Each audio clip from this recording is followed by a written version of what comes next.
Hey everyone, and welcome back to the channel. Today, I have a story that still gives me chills just thinking about it. It's the kind of thing you read about in a creepy online forum, not something you expect to actually live through. It all started on what was supposed to be a totally normal Tuesday morning in Denver. I went to bed the night before in my own apartment. You know the place. I've shown it in a few vlogs. It's a cozy one-bedroom on the 3rd floor, overlooking a busy street. I did my usual routine, brushed my teeth, scrolled on my phone for way too long, and finally drifted off to sleep around midnight. Nothing out of the ordinary. But when my alarm went off, something was immediately wrong. The sound wasn't coming from my nightstand. It felt distant, muffled. I groggily reached out to hit snooze, and my hand met empty air. That's when my eyes snapped open. This was not my bedroom. The ceiling was higher, with dark wooden beams running across it. The walls were a deep, forest green, not the light gray I'd painted them myself. Sunlight was streaming in through a huge bay window, but instead of the familiar brick building across the street, all I saw was a sprawling backyard with tall pine trees. My heart started hammering against my ribs. I sat bolt upright and looked around. I was in a massive 4-poster bed. The furniture was all antique wood, heavy and ornate. My cheap metal nightstand was gone, replaced by a polished mahogany table. My clothes weren't on the chair in the corner. In their place was a folded set of what looked like silk pajamas.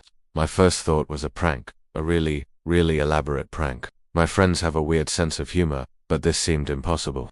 How could they move me, my bed, everything, without me waking up? It made no sense. I swung my legs out of bed, my feet touching a plush oriental rug instead of my usual cold hardwood floor. My phone, I needed my phone. I frantically looked around the room. It wasn't on the nightstand. It wasn't on the bed. I checked the pockets of my sweatpants, the ones I was actually wearing, and thank God, there it was. I pulled it out, my hands shaking so badly I could barely unlock it. The first thing I checked was my location. The little blue dot on the map pulsed steadily. It said I was in Denver, but in a neighborhood I'd never even heard of, a wealthy suburban area miles away from my downtown apartment. Panic was really setting in now. I tried calling my best friend, Alex. It went straight to voicemail. I tried my sister. Voicemail. It felt like the world had just cut me off. I stood up and cautiously walked to the bedroom door. It was heavy, solid wood. I turned the cold brass knob and pulled it open. I was standing at the top of a grand, curved staircase that led down to a cavernous living room. There was a stone fireplace big enough to stand in, leather couches, and floor-to-ceiling bookshelves. It was beautiful, but terrifyingly unfamiliar. Every instinct was screaming at me to run, to get out of there. But a morbid curiosity kept me frozen. Who did this? And why? As I stood there, paralyzed, my eyes caught something on the bed I'd just left, something I hadn't noticed before. Lying perfectly centered on the pristine white duvet was a single folded piece of cream-colored paper. My blood ran cold. I slowly walked back into the room, my footsteps seeming impossibly loud in the silence. I picked up the note. The handwriting was an elegant, looping cursive written in black ink. It was just 5 words. It said, "Welcome home. Again. What did that mean? Again? I had never been in this house before in my life. I was sure of it. I would remember a place like this. The word echoed in my mind, turning my confusion into genuine fear. Was this a threat? A clue?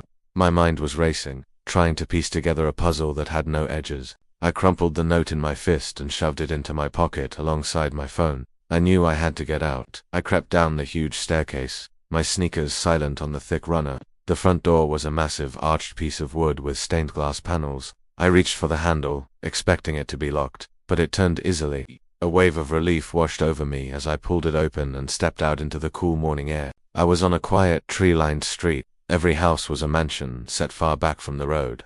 I just started walking, then jogging, then running, not looking back.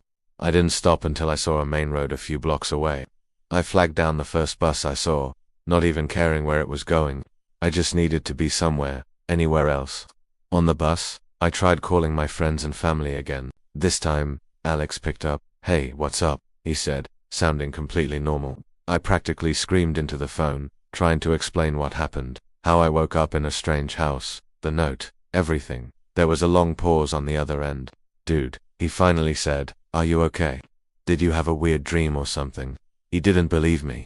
He thought I was messing with him or losing my mind. When I finally got back to my apartment building, my keys still worked. I burst through the door, expecting to find it ransacked or empty, but everything was exactly as I'd left it. My rumpled sheets, my half-empty glass of water on the nightstand. It was like the last 8 hours in that strange, silent mansion had never happened. For a while, I tried to convince myself it was a dream, a terrifyingly vivid, realistic dream. It was the only logical explanation. But then, a few days later, I was doing laundry.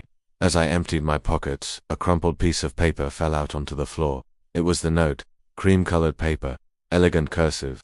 Welcome home. Again, I'm telling you this story because I have no other explanation. I've never been able to find that house again. I've driven through those wealthy neighborhoods, looking for that specific bay window, that arched door, but it's like it vanished. I don't know who put me there or why. I don't know what again means, and honestly, I'm not sure I want to.